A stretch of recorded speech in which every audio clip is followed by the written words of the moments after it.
लिखो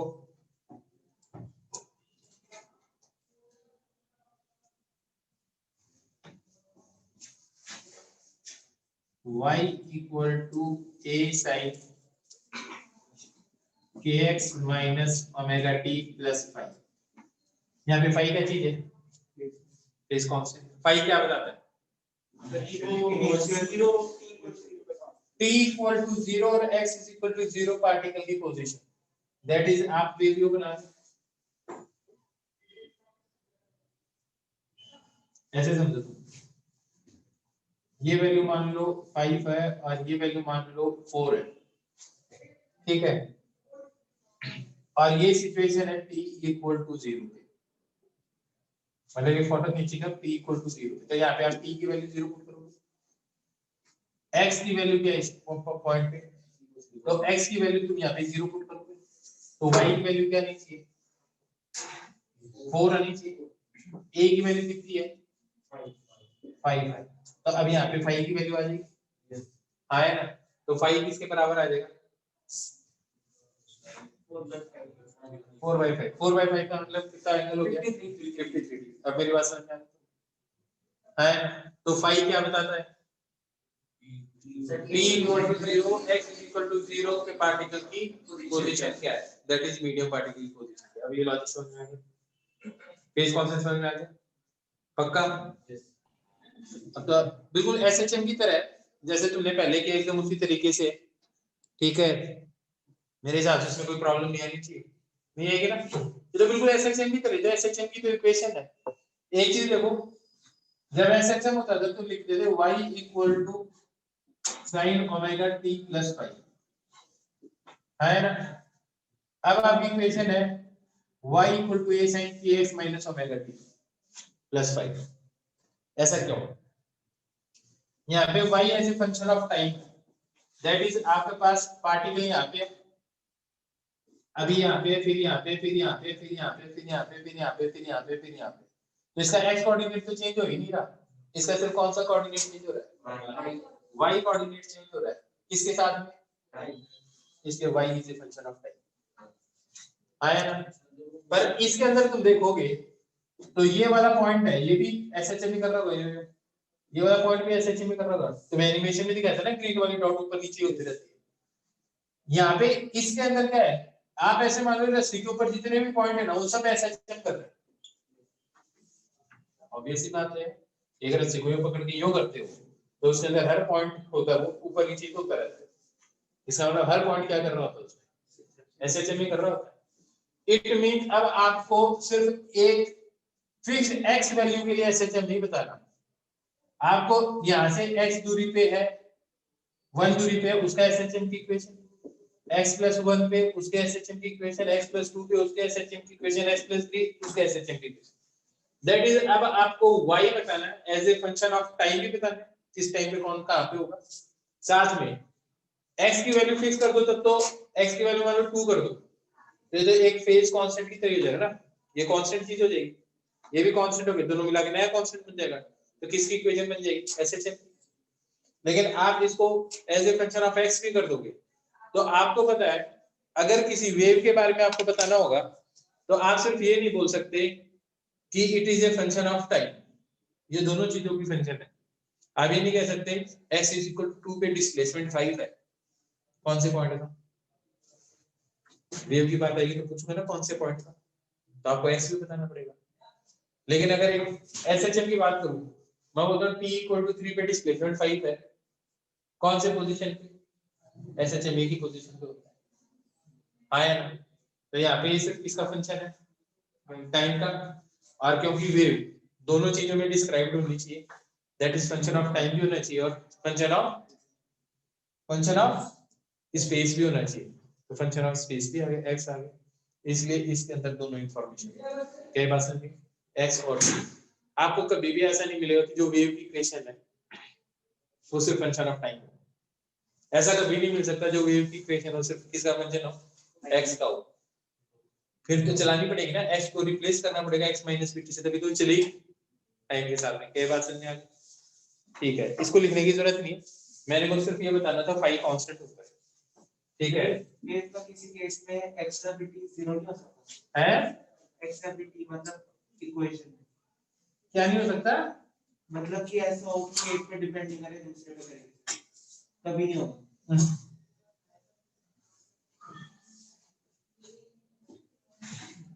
अब सुनो, अब बताता हूँ हमारे काम की बात।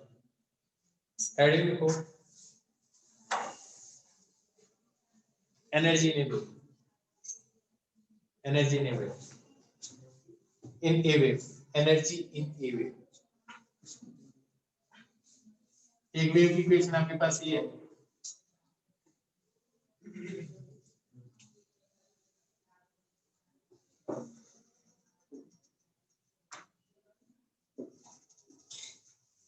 y equal to a sin ax minus omega t, ठीक है।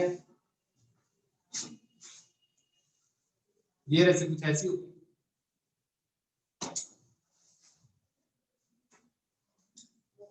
किसी भी x डिस्टेंस पे आप वेलोसिटी निकालना चाहते हो इस मीडियम पार्टिकल की। अभी ये ऐसे जा रही है तो इसकी वेलोसिटी किधर होगी, ऊपर की तरफ होगी। यार थोड़ी सी देर बाद में ये कुछ होना चाहिए ना, तो ये पॉइंट ऊपर ही तो आएगा यार, वेव आगे चली गई। अब समझ आ गई मेरी बात, मैं कह रहा हूँ। अब मैं ये बात कहता हूँ तुम्हें कि इसकी एनर्जी निकाल, तो सबसे पहले आप इसका डिफरेंशिएशन कर दोगे किसके रिस्पेक्ट में, वेलोसिटी निकालोगे इसकी, क्या होगी velocity, dy by dt velocity हो जाती है। आया ना, कितनी आई, a sin, सॉरी साइन का डिफरेंशिएशन क्या होता है, cos kx minus omega t, किसके रिस्पेक्ट में डिफरेंशिएट कर रहे हो, तो x को तो कांस्टेंट मान के चलो उस टाइम, तो इसका डिफरेंशिएशन तो 0 है, इसका डिफरेंशिएशन क्या हो जाएगा ओमेगा, तो माइनस ओमेगा आ जाएगा, तो वेलोसिटी आ गई। अब ये इक्वेशन किस चीज की बनी है, ये कौन सी वेलोसिटी, वेव की वेलोसिटी, यही तो अंतर है।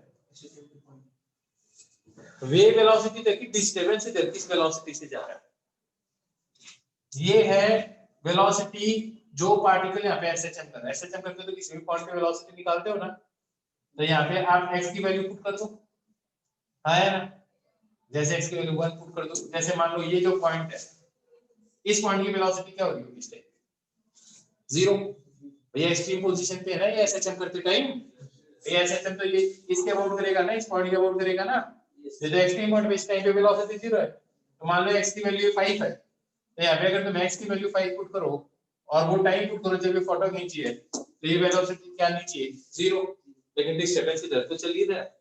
इट मींस ये मीडियम पार्टिकल की वेलोसिटी है जो अंडर एसएचएम है, मेरे पास समझ में, ये किसकी वेलोसिटी है, मीडियम पार्टिकल जो ऑसिलेट कर रहा है, उस ऑसिलेशन में किसी भी t टाइम पे x पोजीशन पे क्या वेलोसिटी हो है, क्या बात समझ में। जैसे मैं तुम्हें बोल रहा हूं, तो एक बार बताओ, मैं जो बोल रहा हूं और मान लो मैं इलायची खा रहा हूं, तो मैं बोलता हूं तो खुशबू तुम तक पहुंच जाती है कि तो फटाफट जितनी स्पीड से आवाज पहुंचती है, पहुंच जाती है, मतलब खाते ही मतलब आवाज, इट टेक्स टाइम ना, आवाज ज्यादा जल्दी जा रही है, इट मींस जो आवाज जा रही है ना, that is the velocity of the disturbance, है ना, इसको बोलते हैं वेव वेलोसिटी। बात समझ में आई है कि, लेकिन इलायची की जो खुशबू है ना, वो तो मॉलिक्यूल से तुम्हारे पास पहुंचेंगे तब उसकी खुशबू आएगी ना, तो उसकी वेलोसिटी अलग हो गई ना, वो तो उस मॉलिक्यूल की वेलोसिटी हो जाएगी। अब मेरी बात समझ में, तो ये जो वेलोसिटी है ना, ये जो मीडियम है ना, इस मीडियम पार्टिकल जो ऑसिलेट कर रहे हैं ना, उनकी वेलोसिटी किसी भी टी टाइम पे, तभी जब ये मीन पोजीशन पे होंगे तब वेलोसिटी क्या होगी, मैक्सिमम a * ओमेगा होती है वेलोसिटी, एक्सट्रीम पे क्या हो जाती है 0। अब मेरी बात समझ में आ गई इसी तरह से पक्का। तो ये किस चीज की वेलोसिटी है, मीडियम पार्टिकल की वेलोसिटी है, मीडियम पार्टिकल की ऑसिलेशन की वेलोसिटी है। और ये ये कौन सी वेलोसिटी है,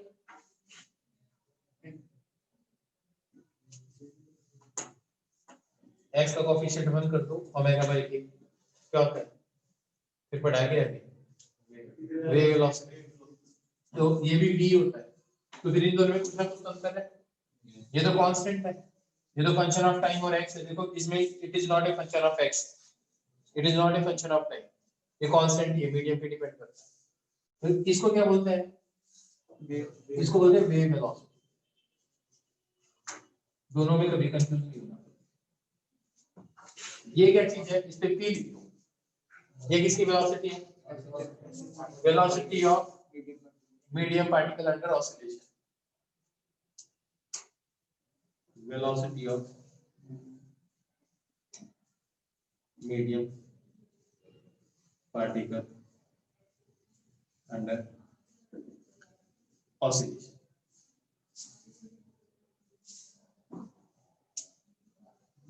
ये बात समझ में आ रहा है? पक्का एकदम अच्छी तरह से। तो बस मैं तुम्हें यही कहना चाहता हूँ कि इन दोनों बात में अंतर है, देख लेना वो पूछता क्या है। अब सुनो, ये जो रस्सी है, ठीक है, यहां से x डिस्टेंस चला, थोड़ा सा और चला dx, तो इसका मास कितना होगा? अगर म्यू मास पर लेंथ है तो इस dx लेंथ का मास कितना होगा? म्यू dx, तो dm मास आ जाएगा इसका, तो dm किसके बराबर आ जाएगा?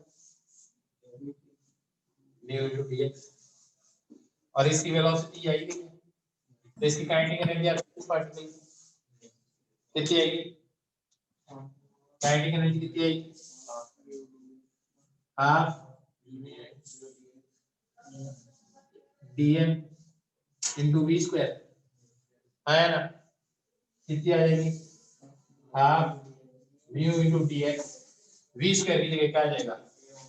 a square omega square cos square kx minus omega. यहाँ तक बात समझ में आ गई सबको? किसी को कोई कंफ्यूजन? किसी को कोई कंफ्यूजन? ये जो है मीडियम पार्टिकल की वेलोसिटी निकालने से हमें फायदा क्या होगा? एनर्जी निकालेंगे ना वेव में, हर पार्टिकल अपनी एनर्जी आगे ट्रांसफर कर रहा है जैसे। ये आगे समझ में आगे काइनेटिक एनर्जी आ गई। तो काइनेटिक एनर्जी जो आ गई है एक छोटे से एलिमेंट की आएगी, तो half mu omega square A square cos square kx minus omega T, ये आ गई एनर्जी है ना। किसी को कोई कंफ्यूजन इस बात में? सर dx dx भी आएगा, म्यू इनटू dx है, उधर ही दिखाई दे रहा बोर्ड छोटा बड़ा।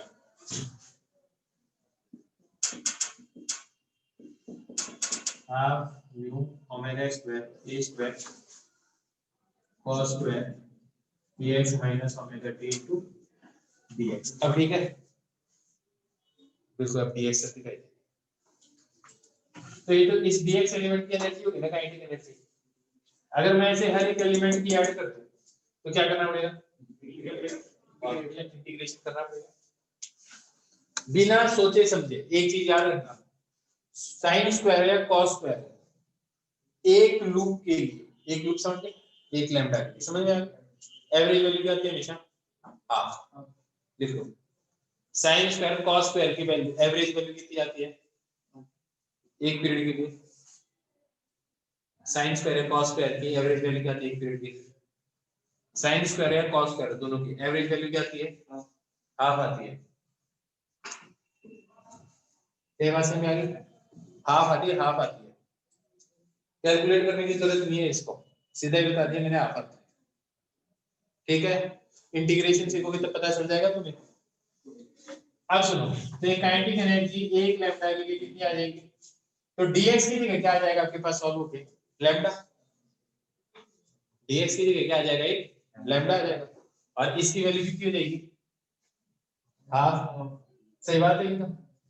तो ये आ जाएगा 1/4 mu omega square A square lambda. ये बात समझ में आ गई? तो ये काइनेटिक एनर्जी किसके अंदर है? एक लैम्डा के अंदर जितनी काइनेटिक एनर्जी है वो है। क्या बात समझ में आई? बात समझ में आई? भाई एक लैम्डा तक इंटीग्रेट किया ना, इसकी एनर्जी, इसकी एनर्जी, इसकी एनर्जी, सबकी एनर्जी ले ली, तो एक लैम्डा के अंदर जो टोटल एनर्जी है वो कितनी है? इतनी आ गई। हाँ या ना? पक्का? अब एक बात याद रखो, जितनी पोटेंशियल एनर्जी होती है ना उतनी काइनेटिक एनर्जी होती है। अब तुम बोलोगे ऐसा कैसे? मैं बताता हूँ ऐसे। मेरे को ये बताओ, इस पॉइंट की पोटेंशियल एनर्जी ज्यादा है या इस पॉइंट की पोटेंशियल एनर्जी ज्यादा है? अब ध्यान से देखो, ये रस्सी में रही हो, सीधी रही हो, ध्यान से देखना, ये पोर्शन इतना है, बाद में ये पोर्शन इतना हो गया यार। पहले रस्सियों थी, अभी वो यहाँ पे स्ट्रेच हो गई होगी ना ऐसे, यहाँ पे ये लेंथ थी, अभी भी लेंथ वही रही होगी, तो कौन से पॉइंट पे स्ट्रेच आ रहा है? इसमें स्ट्रेच आ रहा है ना, तो यहाँ पे पोटेंशियल यार, रबर बैंड जब खींचते तो उसमें एनर्जी स्टोर होती है ना, आया ना? तो यहाँ पे पोटेंशियल एनर्जी कहाँ पे ज्यादा है?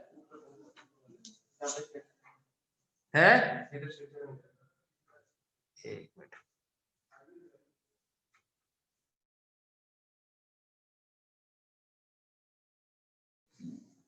हाँ, कहाँ पे पोटेंशियल एनर्जी ज्यादा है? यहाँ पे। और काइनेटिक एनर्जी भी कहाँ ज्यादा है? तो ये बात याद रखना, वेव के अंदर हर एलिमेंट के पास, क्या कहा मैंने, हर एलिमेंट के पास जितनी पोटेंशियल एनर्जी होती है उतनी क्या होती है? यहाँ पे पोटेंशियल एनर्जी भी मैक्सिमम और काइनेटिक भी मैक्सिमम, यहाँ पे पोटेंशियल भी मिनिमम और काइनेटिक भी मिनिमम।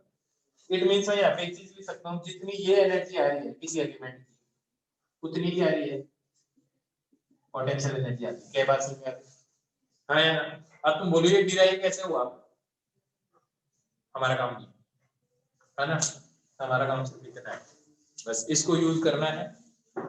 तो ये एक लैम्डा की एनर्जी आ गई आपके पास, तो एक लैम्डा में काइनेटिक एनर्जी आएगी, पोटेंशियल एनर्जी कितनी आएगी? सेम ही आएगी। तो पोटेंशियल एनर्जी कितनी आ जाएगी? एक मिनट रुक जाओ, 1/4 mu omega square A square lambda, तो टोटल एनर्जी कितनी आ जाएगी? एक लैम्डा के अंदर, याद रखना किसके अंदर कितनी आएगी? Half mu omega square A square lambda. ये बात समझ में आ गई? लिख लो।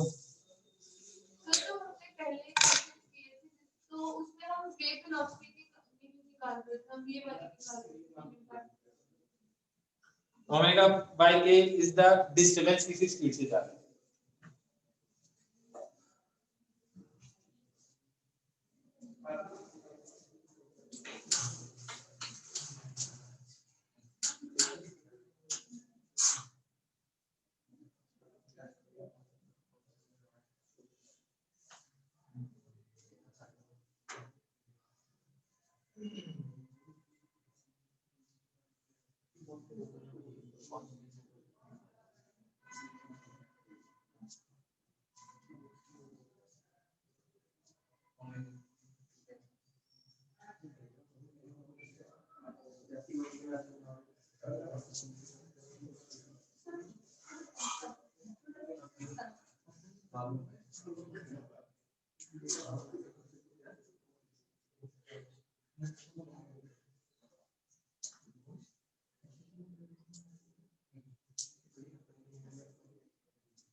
छुपा लिया है तो नहीं करना वही कह रहे थे बैक टू बैक क्लियर उसमें स्टेप रस्सी सीधी होती है तो ये पोर्शन तो ये होता है ना सीधा सीधा पोर्शन होता है ये पोर्शन सीधा सीधा ही होता है जब रस्सी की शेप ये होगी तो ये वाला पोर्शन ये हो गया होगा तो एक्सटेंडेड नहीं हुई इसलिए ये पोर्शन ये था अभी भी ये पोर्शन ये है तो इसमें तो कहीं पे चाहिए सर बस में ये नहीं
टोटल एनर्जी समझ में आता है तो ये वेलोसिटी मीडियम पार्टिकल ये की वेलोसिटी होगी ना कि मीन लो पोजीशन से हाई पोजीशन तक तो इतना मतलब तो सिंपल सोच रस्सी का हर पॉइंट ऐसे जंप कर रहा है तो ऐसे चल की वेलोसिटी निकालना किसी भी एक्स पोजीशन पे जो तूने सोची है उसकी वेलोसिटी क्या होगी ये इक्वेशन तेरे को बता दी है किसी भी एक्स पॉइंट पे t टाइम पे इस पॉइंट की क्या वेलोसिटी सभी ग्रेविटेशनल एक्सटेंट मॉडल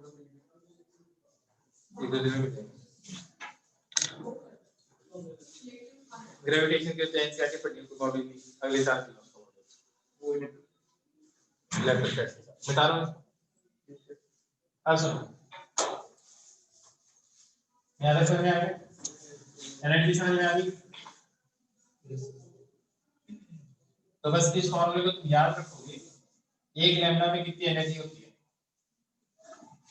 आया ना ऐसे मान लो तुमने एक रस्सी में 5 लैम्डा क्रिएट कर दिए तो तुमने कितनी एनर्जी दी इसको 5 से मल्टीप्लाई करो ऐसे दो लूप बने तो तुम्हें पता चल गया कितनी एनर्जी है सिर्फ एक पल्स दी है तो इसका भी क्या करोगे हाफ कर दो that is lambda by 2 create किया अब लॉजिक आ गया समझ पक्का तो आपको एक लैम्डा की एनर्जी पता चल गई ये फार्मूला तो मेरे रट के रखना हमेशा है ना ये फार्मूला रट के रख सकते हो आराम से अगर ये रट के रख सकते हो तो एक चीज होती है दैट इज पावर पावर क्या चीज होती है transfer from one form to another in unit time rate of transfer of energy ये लिखा है जनरल डेफिनेशन आया ना तो इसके अंदर ये टोटल एनर्जी है एक लैम्डा को क्रिएट होने में कितना टाइम लगता है एक टाइम पीरियड लगता है बताया यार मैंने एक बार ऊपर लेकर जाओ नीचे लेकर जाओ वापस एक ऑसिलेशन कंप्लीट होता है तो एक लैम्डा क्रिएट होता है नहीं ये बात आणि तो मैं कहता हूं तो पावर कितना आ गया एक एनर्जी के अंदर जो lambda divided by time period आया ना नहीं आई बात समझे अब मैं इसको टोटल एनर्जी नहीं लिखता क्योंकि ये टी है ना आपको कंफ्यूज करेगा एनर्जी लिखता हूं एक लैम्डा अब अभी बात समझे अपॉन टाइम तो पावर किसके बराबर आ गया half mu omega square A square lambda by T क्या चीज है कौन सी वेव वेलोसिटी क्या होती है वेव वेलोसिटी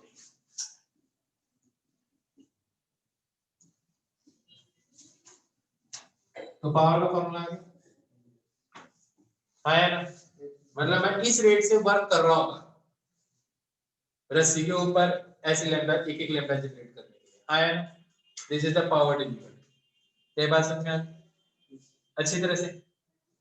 एक चीज होती है जिसे बोलते हैं इंटेंसिटी। इंटेंसिटी क्या होती है?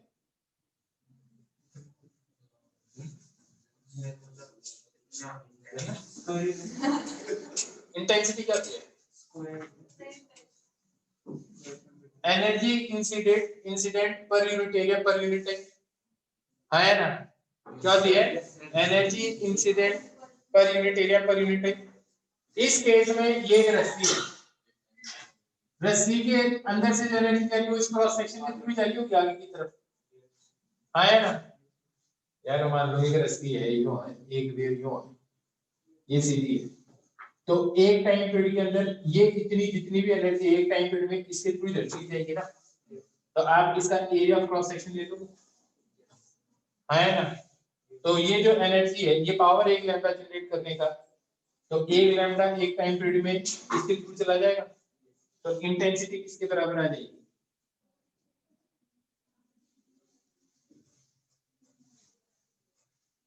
किसके बराबर आ जाएगी? पावर को किससे डिवाइड कर दूंगी? एरिया से। क्या आ जाएगा?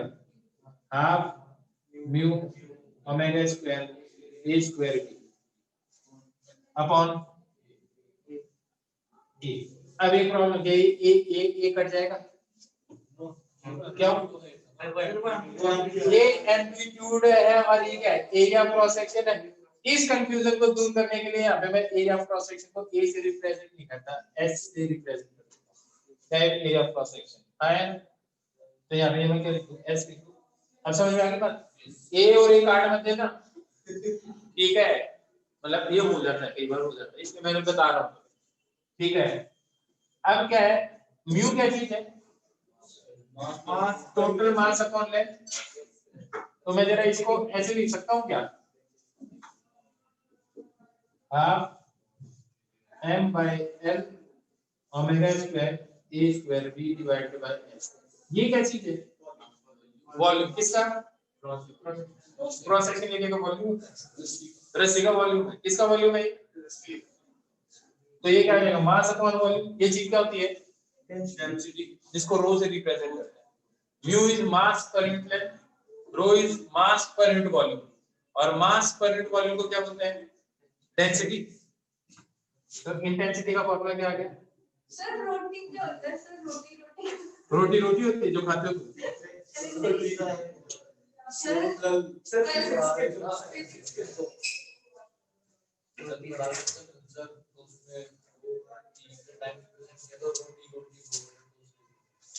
सर रोटी को करने से रोटी करें खाओ तो बेटा जी तो कर। हाँ, ये आ जाएगा रो। रो ग्रीक सिंबल है, ठीक है? Half rho omega square A square B. तो इंटेंसिटी का फॉर्मूला याद रखोगे, ठीक है? अब ये क्वेश्चन को हल कराते हैं इंटेंसिटी का। इंटेंसिटी किसके प्रोपोर्शनल होती है? एम्पलीट्यूड के। किसके प्रोपोर्शनल है? वेलोसिटी के। किसके प्रोपोर्शनल? फ्रीक्वेंसी के स्क्वायर। किसके प्रोपोर्शनल? डेंसिटी। लेकिन अगर मान लो मैं बोल रहा हूँ और वो बोल रहा है, जैसे अभी मैं एक बात बोलता हूँ, एक दोनों में अंतर, कौन कौन से पैरामीटर में चेंज आएगा? क्या इसमें चेंज आएगा? क्योंकि वेलोसिटी सिर्फ किस पे डिपेंड करती है? मीडियम। आया ना? क्या इसमें चेंज आया? क्योंकि जो फ्रीक्वेंसी है, फ्रीक्वेंसी सिर्फ किस पे डिपेंड करती है? सोर्स पे। फ्रीक्वेंसी सिर्फ किस पे डिपेंड करती है? वेव वेलोसिटी किस पे डिपेंड करती है? मीडियम। याद रखना। आया ना? तुम जोर जोर से चिल्ला चिल्ला के बोलो, बीच में से एयर गायब कर दो, मेरी आवाज नहीं पहुंचेगी तुम तक। आया ना? इट मींस वेव वेलोसिटी किस पे डिपेंड करती है? मीडियम पे। और फ्रीक्वेंसी किस पे डिपेंड करती है? टाइम पीरियड किस पे डिपेंड करता है? सोर्स पे। या सोर्स पे डिपेंड करेगा, टाइम पीरियड का इनवर्स इज फ्रीक्वेंसी। आया ना? एंगुलर फ्रीक्वेंसी किस पे डिपेंड करती है? तो इन तीनों केस में सोर्स तो सेम ही था, मैंने बोला एक और मैंने बोला एक, सोर्स सेम है तो फ्रीक्वेंसी सेम होगी। अंतर किस में आया होगा?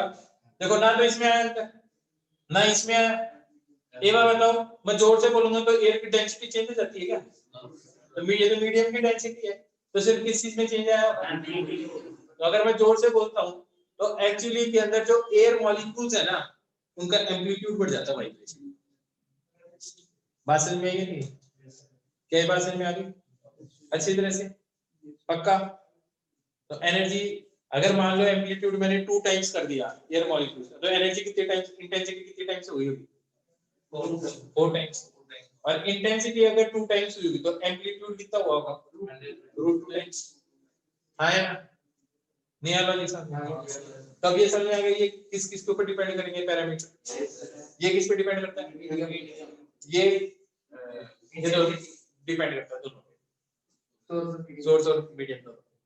ये सोर्स, ये सोर्स पे कैसे? ये तो है ही मीडियम।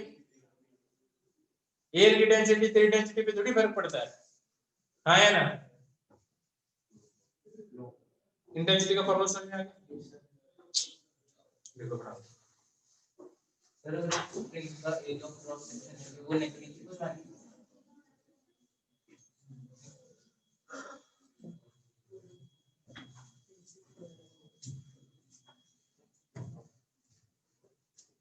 अच्छी तरह से लिख रहे हैं, पावर इंटेंसिटी इन सब के फॉर्मूले। हाँ वेरी गुड।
ये दो वेव है, सेम ही रेसिपी जनरेट की गई है।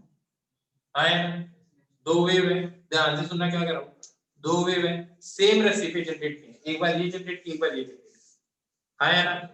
आपको I1 by I2 का रेशियो बताना है, दैट इज इसकी इंटेंसिटी का रेशियो और इसकी इंटेंसिटी का रेशियो। क्या लॉजिक समझ में आया?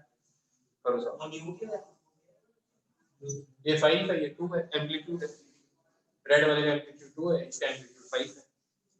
I1 by I2 का रेशियो, इंटेंसिटी का रेशियो, दोनों वेव सेम ही रेसिपी जनरेट की है। क्या बात समझ में आ गई? यस, तो बस बात खत्म।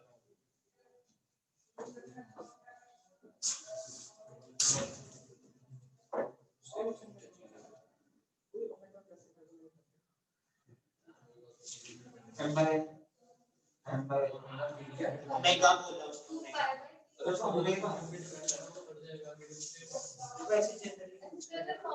नहीं फिर वो क्या बोलते हैं मीडियम पे डिपेंड करता है मीडियम उनको भी क्या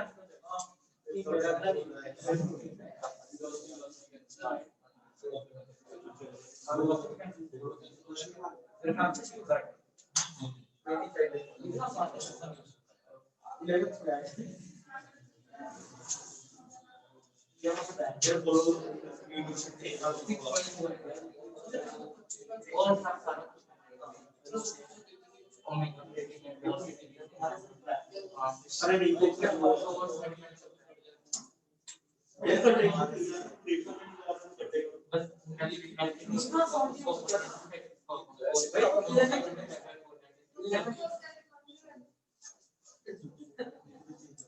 तो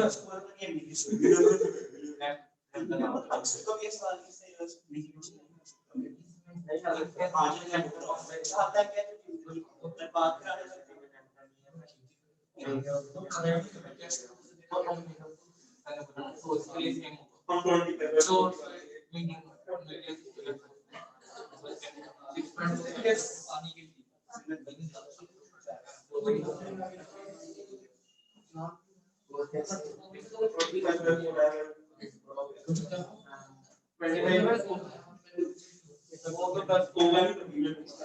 हाँ वही मैं कह रहा हूँ या तो हमारा ज्यादा हाँ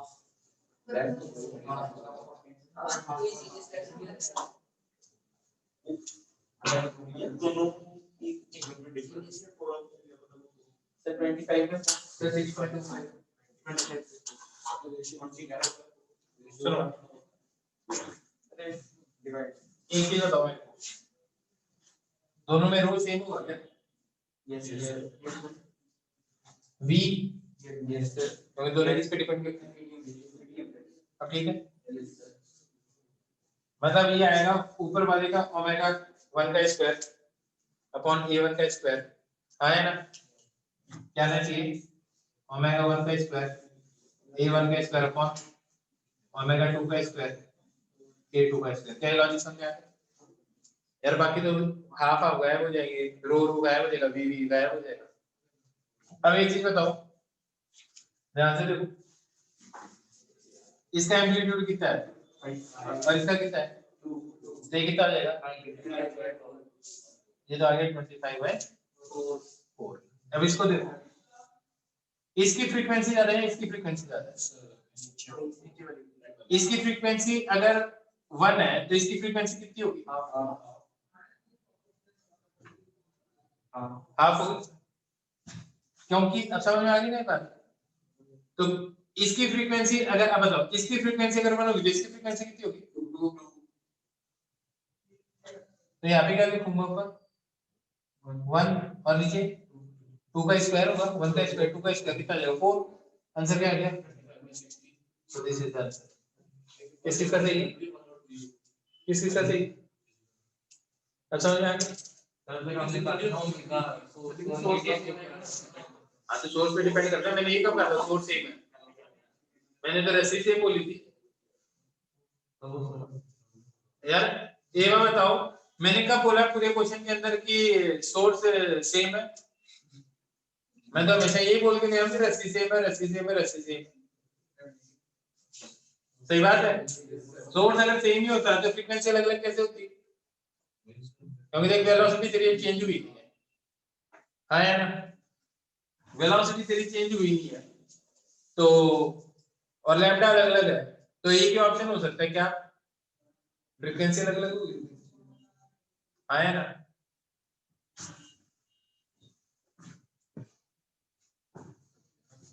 क्या समझ में आ गया? इतना भी यूज नहीं आएगा आपके, सिर्फ पता कितनी बात यूज आएगी, intensity is proportional to amplitude का square most of the time, है ना?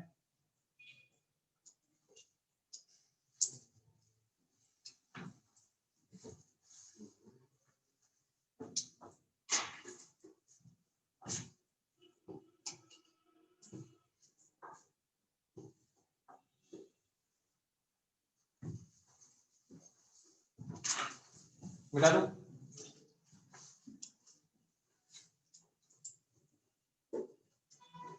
हेडिंग लिखो सुपरपोजिशन ऑफ वेव।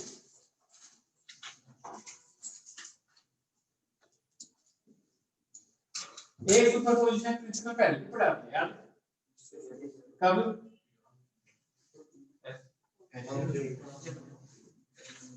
एसएचएम में पढ़ा। और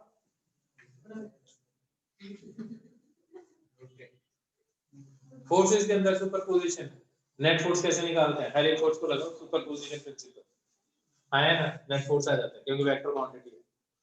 अब ध्यान से देखिए, अगर मान लो दो वेव एक ही टाइम पे एक ही पोजीशन पे मिले, आया ना? जैसे एक वेव लिखी मैंने, इक्वेशन लिखी y1 equal to a1 sin a1x minus omega 1t, दूसरी वेव बन गई a2 sin a2x minus omega 2 into t। ये दो वेव एक साथ है, दो वेव है, मैं भी बोल रहा हूँ, साथ में एक बंदा और भी बोल रहा है, हाँ है ना, तू भी बोल साथ में, बोल रहा है, वो तो बोलता जब इतना नहीं है, तू भी इनसे बात करता है, जब मैं भी बात करता है, अरे बोलता क्या भाई, हाँ तो सुनते जाओ तुम, अभी तुम कुछ नहीं बोलोगे, बस हम दोनों बोलेंगे, बात बोलता जा, रुक मत, हाँ है ना, जब बोलने के लिए बोला जाता है तब बोला नहीं जाता, अरे बोल भाई। हाँ तो अब बात ये है कि बस अब सुनो, इधर ध्यान, अब बात ये सुनो, अगर आप मेरी बात पे कंसंट्रेट करोगे तुम्हें मेरी बात सुनाई देगी, उसकी बात पे कंसंट्रेट करोगे तुम्हें उसकी बात भी सुनाई देगी, लेकिन मेरी भी सुनाई देगी। ये थोड़ी अजीब बात है कि मतलब आपके पास दोनों वेव पहुंच रही है और एक ही टाइम पे पहुंच रही है, तो भाई जब दोनों वेव आपके ईयर ड्रम पे फॉल हो रही होगी तो रिजल्टेंट डिस्प्लेसमेंट क्या हो रहा है, दोनों का वेक्टर सम, क्योंकि y is displacement, y is what displacement. तो सुपरपोजिशन क्या होता है कि अगर दो वेव एक ही टाइम पे एक ही पोजीशन है, दैट इज दोनों का एक्स सेम, दोनों का टाइम सेम, तो उस टाइम पे जो डिस्प्लेसमेंट होगा मीडियम पार्टिकल का वो किसके बराबर होगा, इन दोनों का vector sum, that is y resultant will be equal to y1 plus y2, y1 plus, क्योंकि दोनों डिस्प्लेसमेंट है, क्या मेरे पास में ऐसे दो की जगह अगर पांच वेव भी होंगी तो भी क्या होगा, तो it means superposition principle state that if two or more waves are present at same position at same time, then the resultant displacement of the medium particle will be vector sum of all the displacements that each wave would have produced if were present alone. मेरी बात समझ में आ गई? क्या कहा मैंने, हम अभी भूल गए क्या कहा है ना, ये सुपरपोजिशन प्रिंसिपल पूछा भी जाता है। मैं कह रहा हूं कि कहीं पे भी किसी भी पॉइंट पे जो रिजल्टेंट डिस्प्लेसमेंट आएगा, पांच वेव प्रेजेंट है, मैं बोलूं यार अब रस्सी की क्या वेलोसिटी होगी, रस्सी के पॉइंट का क्या डिस्प्लेसमेंट होगा, तो अगर पांच वेव प्रेजेंट है तो हर एक वेव का उसी टाइम पे उसी पोजीशन पे डिस्प्लेसमेंट निकालो जो हर एक वेव ने प्रोड्यूस किया होता है, फिर क्या कर दो, सबका क्या कर दो, वेक्टर सम कर दो, आपको रिजल्टेंट डिस्प्लेसमेंट आ जाएगा, इसे क्या बोलते हैं, सुपरपोजिशन प्रिंसिपल। आगे बारो का it states that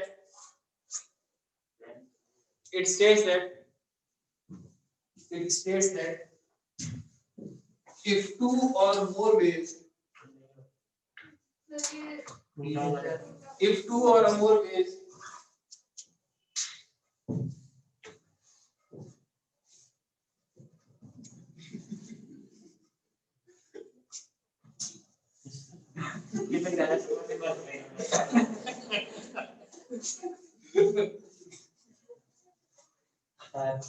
तो कोई बात नहीं, कॉमन सेंस वाली बात है।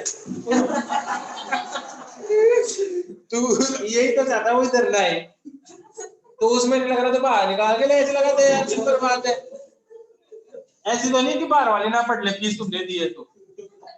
सर वो मुझे लग रहा था कि ज्यादा की करूंगा तो मैं दरवाजा परमानेंट वो मैं नहीं, तो भाई दौड़ के आके फिर टकरा देना तो भी परमानेंट बाहर नहीं जाएगा, तो सोच रहा कि धक्का मार के ये बाहर चला जाएगा, तो अपने बात पे देखो, कोई बात नहीं।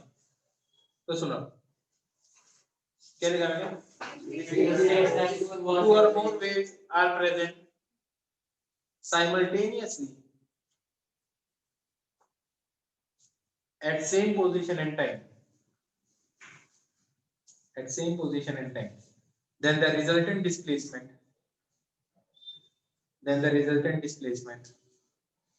will be then the resultant displacement will be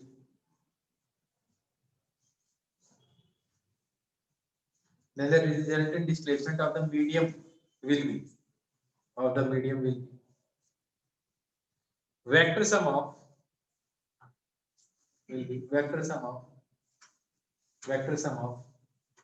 all the displacement, vector sum of all the displacement that each wave would have present, that each wave would have produced, that each wave would have produced if present alone, if present alone. समझ आएगा? पक्का? क्या बात है? Intelligent अच्छी तरह समझ में आया तो करा दिया आने का। ये लिख लो y1 equal to v1 sin y2 equal to v2 sin y resultant y1 plus y2 plus y3 plus y4 और भी लिख दो। समझ गए? डॉट डॉट डॉट लगा के तो ये जनरल प्रिंसिपल बन गया।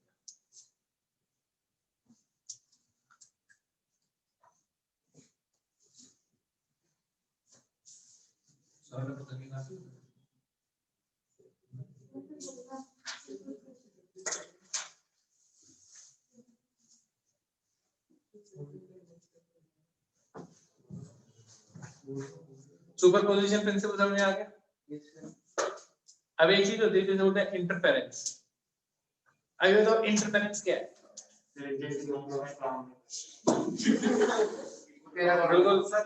बिल्कुल बिल्कुल बिल्कुल मतलब जब दो जने बात कर रहे हैं तीसरा बंदा आता है और उनमें इंटरफेयर करता है उसे बोलते हैं इंटरफेरेंस। जस्ट आप पे उल्टा अड़ाना इज इंटरफेरेंस। ठीक है यार तेरे को कुछ नहीं बोला तू ऐसे मतलब शक ही नहीं हो सके क्यों देख रहा है?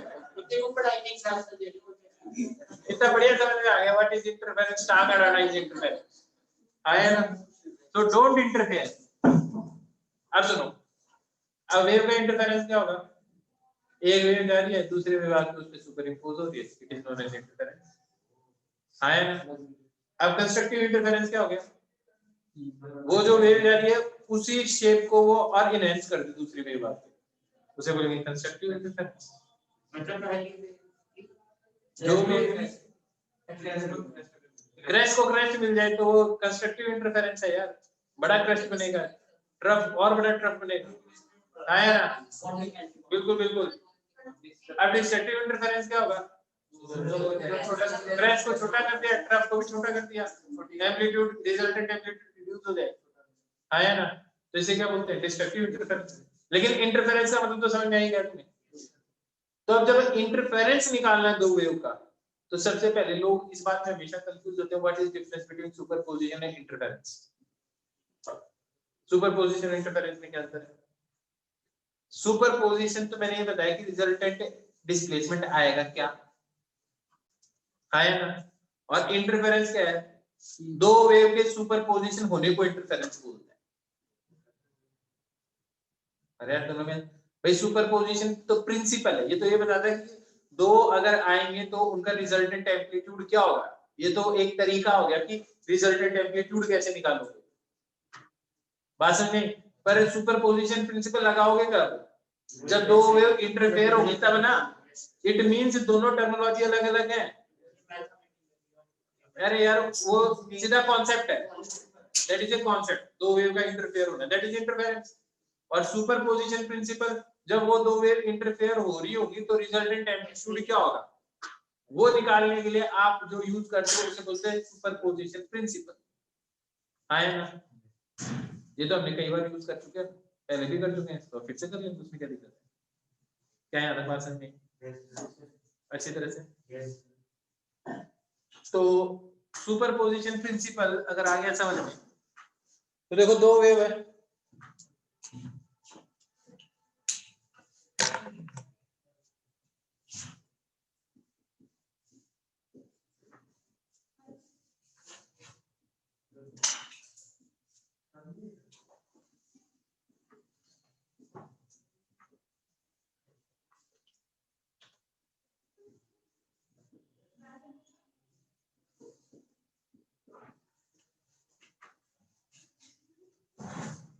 इन दोनों का इंटरफेरेंस करोगे तो ठीक है तो रिजल्टेंट एम्पलीट्यूड कितना आएगा?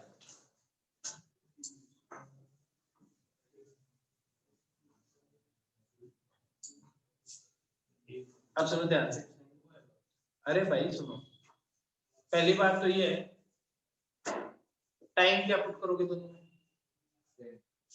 Same time. और एक्स भी क्या पुट करोगे? तो पहले ये तो बताना पड़ेगा ना कि कौन से टाइम पे और कौन सी पोजीशन पे इन दोनों का रिजल्टेंट एम्पलीट्यूड है, रिजल्टेंट डिस्प्लेसमेंट है। जनरल इक्वेशन भी बन सकती है, पर हमारे को जो ट्रिग्नोमेट्री आती आती नहीं है, वरना सीधा क्या करते हैं आप, 5 sin 2 pi x minus pi t plus 3 cos pi x minus pi by 2 into t, इसको सॉल्व कर लेते हैं और जो भी इक्वेशन बन जाती है वो बन जाती है, वो जनरल इक्वेशन बन जाती है। फिर उसके अंदर सीधा x की पुट कर दें।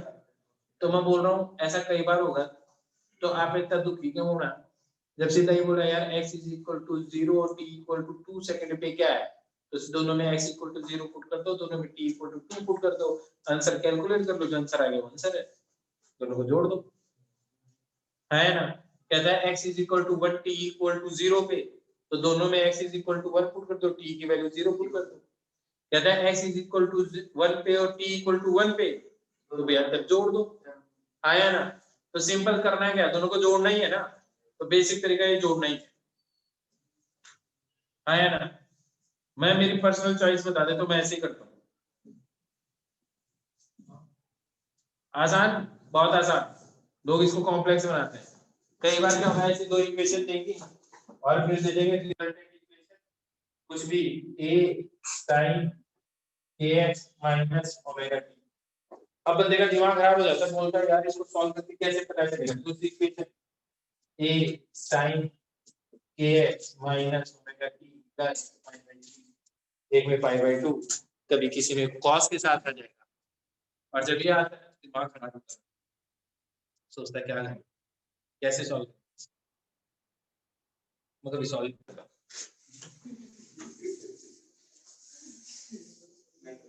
मैं क्रॉस चेक करता हूँ, मैं क्या करूंगा, मैं x की वैल्यू t की वैल्यू 0 पुट करूंगा, दोनों के एम्पलीट्यूड आ जाएगी, जो भी आएंगे भाई दोनों को जोड़ दूंगा, वही x की वैल्यू इसमें और t की वैल्यू 0 इसमें पुट करूंगा, जो भी y की वैल्यू सेटिस्फाई कर रहेगी वही आंसर होगा,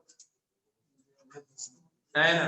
तो सॉल्व क्यों करना, ठीक है यार। जब नहीं आता, मैंने क्या कहा, जब हम है ही पाए उसे, मान लो जो मैं तो बोल रहा हूँ मेडिकल नॉन मेडिकल वालों को भी ऐसे करना चाहिए, तो मेरी बात समझ रहे हो, मतलब कहना नॉन मेडिकल वालों को भी ऐसे करना चाहिए।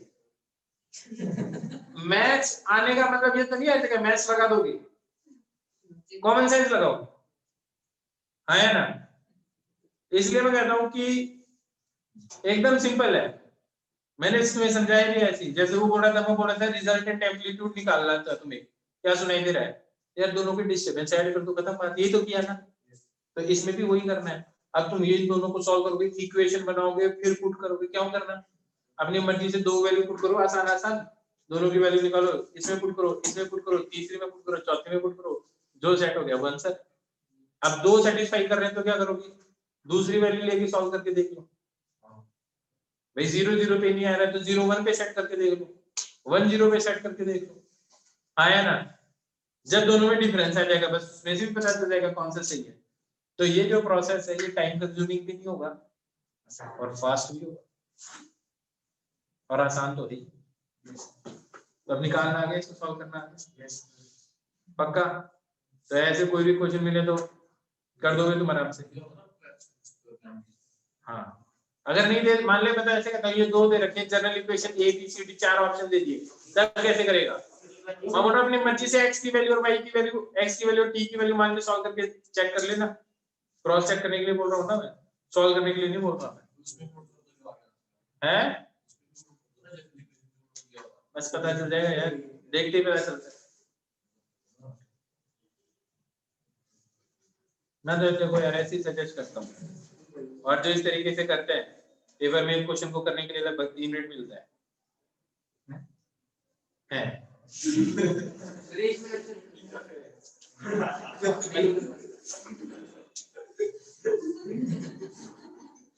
2 मिनट मिलता है, 1 मिनट मिलता है, जो भी। तो मैं बोल रहा हूँ अगर तुम्हें एक क्वेश्चन को करेक्ट करने के लिए 2 मिनट मिल रहा है ना, आप इस तरीके से इफेक्टिवली 35 40 50 सेकंड के अंदर मैक्सिमम से मैक्सिमम कर दोगे, ठीक है। सॉल्व करने पे आगे तब तो तुम्हें 5 मिनट से कम लगने ही नहीं है, क्योंकि तुम्हारे मैथ्स तो वैसे बढ़िया है। ठीक है, और आता है तो भी कोई बड़ी बात नहीं है, आने से भी तो यार अप्लाई करने में तो टाइम लगता ही है ना। हमें दो चीजें सीखनी है, कैलकुलेशन फास्ट, दूसरी चीज कैलकुलेशन कम करनी है।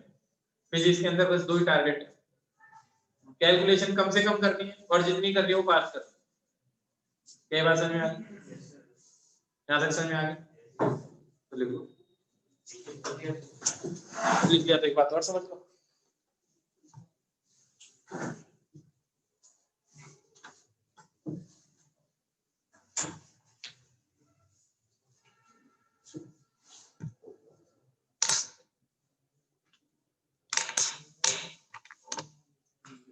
देखो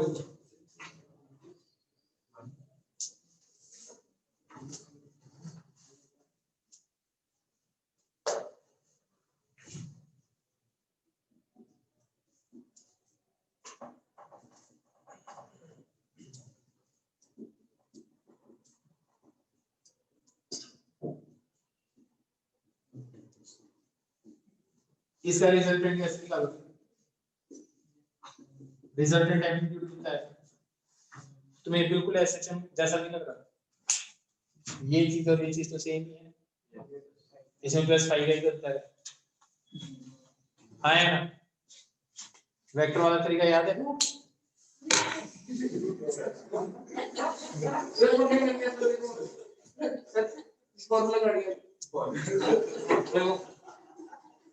इधर देखो,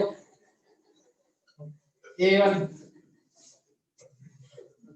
ये ऐसा बनता है तो चीकू को काट के एप्पल निकालो।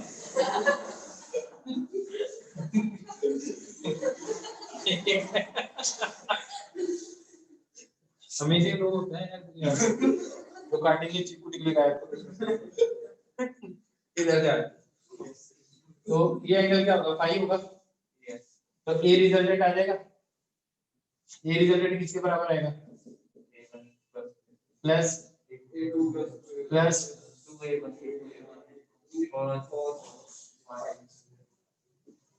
ये रिजल्टेंट आ गया, ये एंगल थीटा आएगा, वो भी निकाल सकते हैं तो वेक्टर वाला ही इक्वेशन के अंदर लेंगे sin a minus omega t plus है ना। सेम सुपरपोजिशन प्रिंसिपल है, बस वी है। ये बात समझ में आ गई? लिख लो इसको।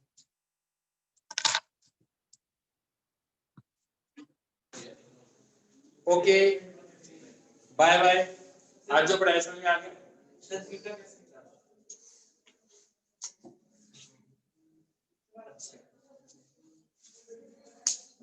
ठीक है।